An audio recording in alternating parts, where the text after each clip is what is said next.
Stock മാർക്കറ്റിന്റെ beginning to advance ലെവലില് A to Z ആയിട്ടുള്ള കാര്യങ്ങൾ നിങ്ങൾക്ക് പഠിച്ചെടുക്കുന്ന ഒരു സീരീസ് ആയിരിക്കും. ഇനി അങ്ങോട്ടേക്ക് നിങ്ങൾക്ക് കാണാൻ വേണ്ടി പറ്റുന്നുണ്ടാവുക. Hi guys, my name is Ashraf. ഈ ഒരു വീഡിയോ സീരീസിൽ നിങ്ങൾ പഠിച്ചെടുക്കുന്നുണ്ടാകുക എന്താണ് സ്റ്റോക്ക് മാർക്കറ്റ്. നിങ്ങളൊരു ഇൻവെസ്റ്റ്മെന്റ് പ്ലാൻ ചെയ്യുന്ന ഒരാളാണെന്നുണ്ടെങ്കിൽ എങ്ങനെ ഇൻവെസ്റ്റ്മെന്റ് ചെയ്യാം, മ്യൂച്വൽ ഫണ്ട്, അതേപോലെ ബോൺസ്, ഒരുപാട് കാര്യങ്ങൾ വരുന്നുണ്ട്. ഇതിനെ കുറിച്ച് നമ്മൾ ഡീറ്റെയിൽ ആയിട്ട് മനസ്സിലാക്കുന്നുണ്ടാവും. ട്രേഡിംഗ് പ്ലാൻ ചെയ്യുന്ന ഒരാളാണെന്നുണ്ടെങ്കിൽ intraday trading, swing trading, short term trading, position trading, ഇതൊക്കെ എന്താണ് നമ്മൾ മനസ്സിലാക്കുന്നുണ്ടാവും. ഓപ്ഷൻസ് ചെയ്യാൻ പ്ലാൻ ചെയ്യുന്നവരാണെന്നുണ്ടെങ്കിൽ ഈ ഒരു കാര്യങ്ങളെല്ലാം നമ്മൾ മനസ്സിലാക്കുന്നുണ്ടാവും. അപ്പൊ ഈ ഒരു വീഡിയോ സീരീസിൽ നിങ്ങൾക്ക് മനസ്സിലാക്കാൻ വേണ്ടി പറ്റുന്നുണ്ടാകുക സ്റ്റോക്ക് മാർക്കറ്റിന്റെ ഇമ്പോർട്ടന്റ് ആയിട്ടുള്ള പോയിന്റ്സുകൾ ബേസ് ചെയ്തുകൊണ്ടുള്ള ഒരു സീരീസ് ആയിരിക്കും. സ്റ്റോക്ക് മാർക്കറ്റിലേക്ക് വരുത്താണെന്നുണ്ടെങ്കിൽ ഒരുപാട് കാര്യങ്ങൾ നമ്മൾ പഠിച്ചെടുക്കാറുണ്ട്. ഇതിൽ വളരെ ഇമ്പോർട്ടന്റ് ആയിട്ടുള്ള കാര്യങ്ങൾ മനസ്സിലാക്കിക്കൊണ്ട് ഒരു പാത്ത് ബേസ് ചെയ്തിട്ടായിരിക്കും ഈ ഒരു സീരീസ് ക്രിയേറ്റ് ചെയ്തിട്ടുണ്ടാകുക. അപ്പൊ സ്റ്റോക്ക് മാർക്കറ്റിലേക്കെല്ലാം കടന്നു വരുന്ന ഒരാളാണെന്നുണ്ടെങ്കിൽ, ഒരു ബിഗിനർ ആണെന്നുണ്ടെങ്കിൽ, നിങ്ങൾ ഈ ഒരു സീരീസ് കാണുകയാണെന്നുണ്ടെങ്കിൽ വളരെ പെട്ടെന്ന് വളരെ ഈസി ആയിട്ട് നിങ്ങൾക്ക് ഈ ഒരു സ്റ്റോക്ക് മാർക്കറ്റ് എന്താണെന്നുള്ളത് മനസ്സിലാക്കി എടുക്കാൻ വേണ്ടി പറ്റുന്നുണ്ടാവും. അതേപോലെ തന്നെ ഞാനൊരു ഫോറക്സ് ട്രേഡറും കൂടിയാണ്. ഫോറക്സ് റിലേറ്റഡ് ആയിട്ടുള്ള കാര്യങ്ങൾ നിങ്ങൾക്ക് പഠിക്കണം താല്പര്യം ഉണ്ട് എങ്കിൽ ഡിസ്ക്രിപ്ഷൻ ലിങ്ക് കൊടുത്തിട്ടുണ്ട്. നമ്മുടെ ഒരു യൂട്യൂബ് കമ്മ്യൂണിറ്റിയും കൂടിയുണ്ട്. ആ ഒരു ചാനലിലേക്ക് പോയിട്ട് നിങ്ങൾക്ക് സബ്സ്ക്രൈബ് ചെയ്യാൻ വേണ്ടി പറ്റുന്നതാണ്. അതേപോലെ തന്നെ ഇനി അങ്ങോട്ടേക്ക് സ്റ്റോക്ക് മാർക്കറ്റിനെ കുറിച്ച് പഠിക്കാൻ വേണ്ടിയിട്ട് ഈ ഒരു ചാനൽ എന്തായാലും നിങ്ങൾ സബ്സ്ക്രൈബ് ചെയ്യുക. അതേപോലെ തന്നെ ഈ ഒരു വീഡിയോ ലൈക്ക് ചെയ്യുക. നിങ്ങളുടെ ഫ്രണ്ട്സിന്, ഷെയർ മാർക്കറ്റ് റിലേറ്റഡ് ആയിട്ടുള്ള ഫ്രണ്ട്സിന് ഷെയർ ചെയ്ത് കൊടുക്കുക. അപ്പൊ ഈ ഒരു ക്ലാസ്സിൽ നമ്മൾ പഠിക്കാൻ വേണ്ടി പോകുന്നുണ്ടാകുക എന്താണ് സ്റ്റോക്ക് മാർക്കറ്റ് എന്നുള്ള ബേസിക് ആയിട്ടുള്ള കാര്യത്തെ കുറിച്ചിട്ടാണ്. പല ആൾക്കാരും ഇതിനൊരു ഗാംബ്ലിംഗ് ഒക്കെ ആയിട്ടാണ് മനസ്സിലാക്കി വെച്ചിട്ടുള്ളത്. ഇത് അങ്ങനെയല്ല, ഇതൊരു ബിസിനസ് ആയിട്ടുള്ള രീതിയിലാണ് നമ്മൾ കാണേണ്ടതായിട്ടുണ്ടാകുക. സ്റ്റോക്ക് മാർക്കറ്റ് എന്ന് വെച്ച് കഴിഞ്ഞാൽ ഒരു മാർക്കറ്റ് പ്ലേസ് ആണ്. ഓക്കെ, അവിടെ പോയിട്ട് നമ്മൾ എന്തായാലും വാങ്ങുന്നുണ്ടാ നമ്മൾ ഫസ്റ്റ് മനസ്സിലാക്കുക. ഒരു മാർക്കറ്റ് ആണ് സ്റ്റോക്ക് മാർക്കറ്റ്, നിങ്ങൾ മനസ്സിലാക്കി വെക്കുക. ആ ഒരു മാർക്കറ്റിലേക്ക് പോയിട്ട് എന്തായിരിക്കും വാങ്ങുന്നുണ്ടാകുക, നമുക്ക് അവിടെ പോയിട്ട് കമ്പനിയുടെ സ്റ്റോക്ക് വാങ്ങാൻ വേണ്ടി പറ്റുന്നുണ്ടാവും. എന്താണ് ഒരു സ്റ്റോക്ക്? സ്റ്റോക്ക് എന്ന് വെച്ച് കഴിഞ്ഞാൽ കമ്പനിയുടെ ഷെയറിനെയാണ് നമ്മൾ സ്റ്റോക്ക് എന്ന് പറയുന്നുണ്ടാകുക. സ്റ്റോക്ക് മാർക്കറ്റിലേക്ക് വന്നു കഴിഞ്ഞാൽ ഒരുപാട് കമ്പനീസ് ഈ ഒരു ഷെയർ മാർക്കറ്റില്, സ്റ്റോക്ക് മാർക്കറ്റില് ലിസ്റ്റഡ് ആയിട്ട് കാണാൻ വേണ്ടി പറ്റുന്നുണ്ടാവും. നമ്മുടെ ഇന്ത്യയിലുള്ള ഒട്ടുമിക്ക എല്ലാ വലിയ കമ്പനീസും നമുക്ക് സ്റ്റോക്ക് മാർക്കറ്റിൽ ലിസ്റ്റ് ചെയ്തായിട്ട് കാണാൻ വേണ്ടി പറ്റുന്നുണ്ടാവും. ഓൾമോസ്റ്റ് 7000-ഓളം വരുന്ന കമ്പനീസ് സ്റ്റോക്ക് മാർക്കറ്റിൽ ലിസ്റ്റഡ് ആയിട്ട് കാണാൻ വേണ്ടി പറ്റുന്നുണ്ടാവും. ഇവിടെ NSE ഉണ്ട്, BSE ഉണ്ട്. ഇതൊക്കെ നെക്സ്റ്റ് ക്ലാസ്സിൽ നമ്മൾ ഡീറ്റെയിൽ ആയിട്ട് മനസ്സിലാക്കുന്നുണ്ടാവും. ഫസ്റ്റ് എന്താണ് സ്റ്റോക്ക് മാർക്കറ്റ് എന്നുള്ള ഒരു ഐഡിയ നിങ്ങൾക്ക് ക്രിയേറ്റ് ചെയ്ത് തരുന്നുണ്ടാവും. അപ്പൊ സ്റ്റോക്ക് മാർക്കറ്റിലേക്ക് വന്നിട്ടുണ്ടെങ്കിൽ നമുക്ക് അവിടെ ഷെയറുകൾ വാങ്ങാൻ വേണ്ടി പറ്റുന്നുണ്ടാകും കമ്പനീസിന്റെ. എക്സാമ്പിൾ ആയിട്ട് എന്തിനാണ് നമ്മൾ ഇങ്ങനെ ഒരു ഷെയർ വാങ്ങുന്നുണ്ടാന്ന് ഫസ്റ്റ് മനസ്സിലാക്കി വെക്കാം.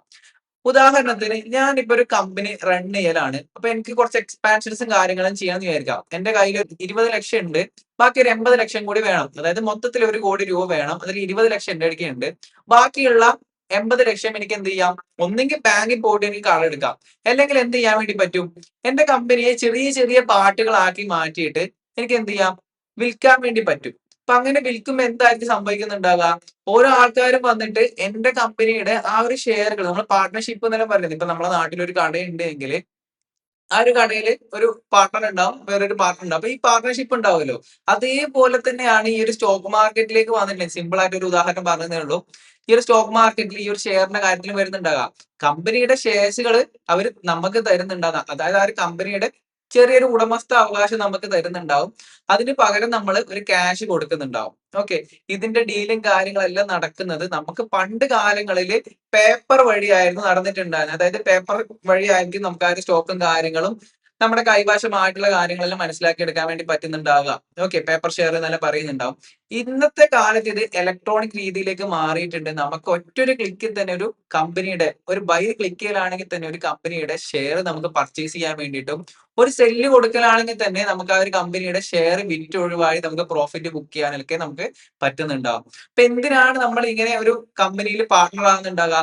അവരെ സംബന്ധിച്ച് നോക്കുന്ന സമയത്ത് ആ ഒരു കമ്പനിക്ക് പൈസയുടെ ആവശ്യമുണ്ട്. അപ്പൊ നമ്മുടെ കമ്പനിയുടെ ഷെയറുകൾ നമുക്ക് ഒന്നുകൊണ്ട് അവര് പൈസ സ്വീകരിക്കുന്നുണ്ടാവും. നമ്മുടെ കമ്പനീസിന്റെ ഷെയർ അവർക്ക് കൊടുക്കുന്ന ഒരു ഷെയർ ഹോൾഡർ ആയിട്ട് അവർ മാറുന്നുണ്ടാവും. ഓക്കെ, ഇപ്പൊ എനിക്ക് ആ ഒരു 80 ലക്ഷം വേണമെന്ന് പറഞ്ഞു, ഞാനിപ്പോ എന്റെ കമ്പനിയുടെ ഒരു 10,000 ഷെയറുകളാക്കി, ആ ഒരു 10,000 ഷെയറുകൾ ഇത്ര പ്രൈസ് എന്നുള്ള രീതിയിൽ അവർക്ക് കൊടുത്തിട്ടുണ്ടാവും. ആ ഒരു പൈസ ഞാൻ സ്വീകരിക്കുന്നുണ്ടാവും. എന്റെ കമ്പനിയുടെ ഒരു ഉടമസ്ഥാവകാശം അവർക്ക് കിട്ടുന്നുണ്ടാവും. അപ്പൊ അങ്ങനെയാണെങ്കിൽ എന്തായിരിക്കും സംഭവിക്കുന്നുണ്ടാകുക?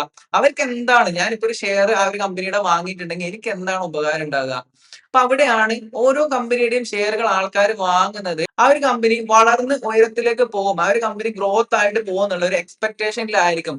അതിന്റെ ഫണ്ടമെന്റൽ അനാലിസിസും കാര്യങ്ങൾ ബേസ് ചെയ്തിട്ടായിരിക്കും ആൾക്കാർ ആ ഒരു കമ്പനി ഷെയർസിലേക്ക് ഇൻവെസ്റ്റ് ചെയ്യുന്നുണ്ടാകുക. ഓക്കെ, പല കാര്യങ്ങൾ കൊണ്ട് നമുക്ക് ആ ഒരു ഷെയറിലേക്ക് ഇൻവെസ്റ്റ്മെന്റ് ചെയ്യാൻ വേണ്ടി പറ്റുന്നുണ്ടാവും. ന്യൂസ് റിലേറ്റഡ് ആയിട്ട് ചെയ്യാൻ വേണ്ടി പറ്റുന്നുണ്ടാവും. ടെക്നിക്കൽ ബേസ് ചെയ്ത് നമുക്ക് മനസ്സിലാക്കാൻ വേണ്ടി പറ്റുന്നുണ്ടാവും. ഫണ്ടമെന്റൽ ബേസ് ആ ഒരു കമ്പനീസിന്റെ ഏർണിംഗ് പെർ ഷെയർ, മറ്റ് കാര്യങ്ങൾ, PE റേഷ്യോ, ബുക്ക് വാല്യൂ, മറ്റ് കാര്യങ്ങളെല്ലാം മനസ്സിലാക്കിക്കൊണ്ട് നമുക്ക് അതിൽ ഇൻവെസ്റ്റ് ചെയ്യാൻ വേണ്ടി പറ്റുന്നുണ്ടാവും. ഓക്കെ, അപ്പൊ അങ്ങനെ ഇൻവെസ്റ്റ് ചെയ്യലാണെന്നുണ്ടെങ്കിൽ എനിക്ക് എന്താണ് ഉപകാരമുള്ളത്? അപ്പൊ അവിടെയാണ് ആ ഒരു കമ്പനി വളരുകയാണെന്നുണ്ടെങ്കിൽ നമ്മൾ ഇൻവെസ്റ്റ് ചെയ്തിട്ടുള്ള ആ ഒരു ഷെയർസിന്റെ വാല്യൂ കൂടി വളരുന്നുണ്ടാവും. ആ ഒരു കമ്പനി വളരുന്ന സമയത്ത് നമ്മൾ ഇൻവെസ്റ്റ് ചെയ്തിട്ടുള്ള ആ ഒരു എമൗണ്ടും കൂടി ഗ്രോ ചെയ്യുന്നുണ്ടാവുമല്ലോ. ആ ഒരു കമ്പനിയുടെ ആ ഒരു വാല്യൂ കൂടുന്നുണ്ട്. ഇപ്പൊ എക്സാമ്പിൾ ആയിട്ട് ഞാൻ ഒരു കമ്പനിയുടെ ഒരു ഷെയർ വാങ്ങിയത് 100 രൂപയ്ക്കാണെന്ന് വിചാരിക്കാം. ആ ഒരു കമ്പനി വളർന്നിട്ട് ആ ഒരു 100 രൂപയുടെ ഷെയർ 200 രൂപ ആയിട്ടുണ്ടെങ്കിൽ എനിക്ക് എന്റെ ഇൻവെസ്റ്റ്മെന്റിന്റെ 100% റിട്ടേൺ അവിടെ കിട്ടുന്നതായിട്ട് നമുക്ക് കാണാൻ വേണ്ടി പറ്റുന്നുണ്ടാവും. ഓക്കെ, അപ്പൊ ഈ ഒരു രീതിയിലുള്ള ഗെയിന് നമുക്ക് സ്റ്റോക്ക് മാർക്കറ്റിൽ നിന്ന് എടുക്കാൻ വേണ്ടിയിട്ടാണ് പല ആൾക്കാരും ഇങ്ങനെ സ്റ്റോക്ക് മാർക്കറ്റിലേക്ക് വന്നിട്ട് ഈ ഒരു മാർക്കറ്റ് പ്ലേസിലേക്ക് വന്നിട്ട് വാങ്ങുന്നുണ്ട്. ഞാൻ വളരെ സിമ്പിൾ ആയിട്ട് രീതിയിൽ പറഞ്ഞതേ ഉള്ളൂ. അപ്പൊ ഇതൊരു കൺക്ലൂഷൻ ആയിട്ട് പറയുകയാണെന്നുണ്ടെങ്കിൽ സ്റ്റോക്ക് മാർക്കറ്റ് എന്ന് വെച്ച് കഴിഞ്ഞാൽ ഒരു മാർക്കറ്റ് പ്ലേസ് ആണ്. ഇവിടെ ഒരുപാട് കമ്പനീസ് നമുക്ക് കാണാൻ വേണ്ടി പറ്റുന്നുണ്ടാവും.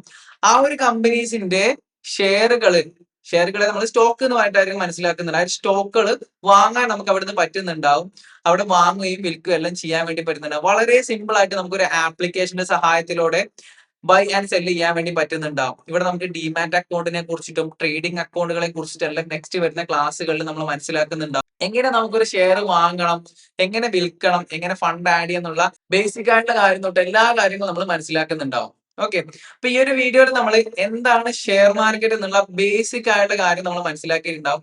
ശരിക്കും പറഞ്ഞു കഴിഞ്ഞാൽ ഒരു കമ്പനിയുടെ ഉടമസ്ഥ അവകാശം സ്വീകരിക്കുന്ന ഒരു ഏരിയ ആണ് നമുക്ക് ഷെയർ മാർക്കറ്റ് എന്ന് പറഞ്ഞിട്ടുണ്ട് എങ്കിൽ. ഓക്കെ, ഇപ്പൊ നെക്സ്റ്റ് ക്ലാസ്സിൽ നമുക്ക് എന്താണ് NSE, BSE, സ്റ്റോക്ക്, ഈ കാര്യങ്ങളെ കുറിച്ചെല്ലാം മനസ്സിലാക്കാൻ വേണ്ടി പറ്റുന്നതാണ്. അതിനുശേഷം നമ്മൾ എങ്ങനെയാണ് ഒരു ബ്രോക്കർ അക്കൗണ്ട് ഓപ്പൺ ചെയ്യുക, അതിൽ എങ്ങനെ ഫണ്ട് ഡെപ്പോസിറ്റ് ചെയ്യാം, എങ്ങനെ ഒരു ഷെയർ വാങ്ങാം, അതിനുശേഷം എങ്ങനെ നമുക്ക് ഇൻവെസ്റ്റ്മെന്റ് ചെയ്യാം, എങ്ങനെ ഇൻട്രാഡേ ചെയ്യാം, എങ്ങനെ ഫണ്ടമെന്റൽ അനാലിസിസ് ചെയ്യാം, ഈ കാര്യങ്ങളെ കുറിച്ചെല്ലാം ഡീറ്റെയിൽ ആയിട്ട് മനസ്സിലാക്കുന്നുണ്ടാവും. വളരെ സിമ്പിൾ ആയിട്ടുള്ള ഒരു വീഡിയോ ആണ്. നിങ്ങൾക്ക് എന്തെങ്കിലും ഡൗട്ടോ കാര്യങ്ങളോ ഉണ്ട് എങ്കിൽ കമന്റ് ചോദിക്കാൻ വേണ്ടി പറ്റുന്നതാണ്. ഇന്ന് ജസ്റ്റ് ഒരു ഇൻട്രൊഡക്ഷൻ എന്നുള്ള രീതിയിൽ നമ്മൾ ഈ ഒരു സീരീസിന്റെ ഫസ്റ്റ് വീഡിയോ എന്നുള്ള രീതിയിൽ സിമ്പിൾ ആയിട്ട് പറഞ്ഞതേ ഉള്ളൂ. ബാക്കിയുള്ള കാര്യങ്ങളെല്ലാം ഞാൻ നെക്സ്റ്റ് വരുന്ന വീഡിയോസിൽ ക്ലിയർ ചെയ്ത് തരുന്നുണ്ടാവും. അതേപോലെ തന്നെ ഡിസ്ക്രിപ്ഷനിലുള്ള ടെലഗ്രാം കമ്മ്യൂണിറ്റി ജോയിൻ ചെയ്യാൻ വേണ്ടി മറക്കണ്ട. നിങ്ങൾക്ക് അവിടെ പോയിട്ട് നിങ്ങളുടെ അഭിപ്രായങ്ങൾ ഷെയർ ചെയ്യാൻ വേണ്ടി പറ്റുന്നതാണ്. നിങ്ങളൊരു ബിഗിനർ ആണെന്നുണ്ടെങ്കിൽ നിങ്ങൾക്ക് അവിടെ ഡിസ്കഷൻസും കാര്യങ്ങളും ചെയ്യാൻ വേണ്ടി പറ്റുന്നതാണ്. അതേപോലെ തന്നെ നെക്സ്റ്റ് വരുന്ന വീഡിയോസുകളെല്ലാം ശേഷം നമ്മൾ ആ ഒരു ടെക്നിക്കൽ അനാലിസിസും കാര്യങ്ങളെല്ലാം സമയത്ത് നമുക്ക് അവിടെ ഷെയർസിന്റെ വേറൊരു ടെലഗ്രാം കമ്മ്യൂണിറ്റിയും കൂടെ അവിടേക്ക് ഞാനുള്ള ആക്സസും കാര്യങ്ങളെല്ലാം ഞാൻ നിങ്ങൾക്ക് തരുന്നുണ്ടാവും. ഈ കാര്യങ്ങളെല്ലാം നിങ്ങൾക്ക് ഫ്രീ ആയിട്ട് മനസ്സിലാക്കാൻ വേണ്ടി പറ്റുന്നുണ്ടാവും. നിങ്ങൾ ചെയ്യേണ്ട കാര്യം എന്ന് വെച്ചാൽ ഈ ഒരു ചാനൽ നിങ്ങൾ സബ്സ്ക്രൈബ് ചെയ്ത് സപ്പോർട്ട് ചെയ്യുക. അതേപോലെ തന്നെ നിങ്ങളുടെ ഫ്രണ്ട്സിന് ഷെയർ ചെയ്യുക, ലൈക്ക് ചെയ്യുക. അപ്പൊ എന്തായാലും നമുക്ക് നെക്സ്റ്റ് വീഡിയോ കാണാം. ബൈ.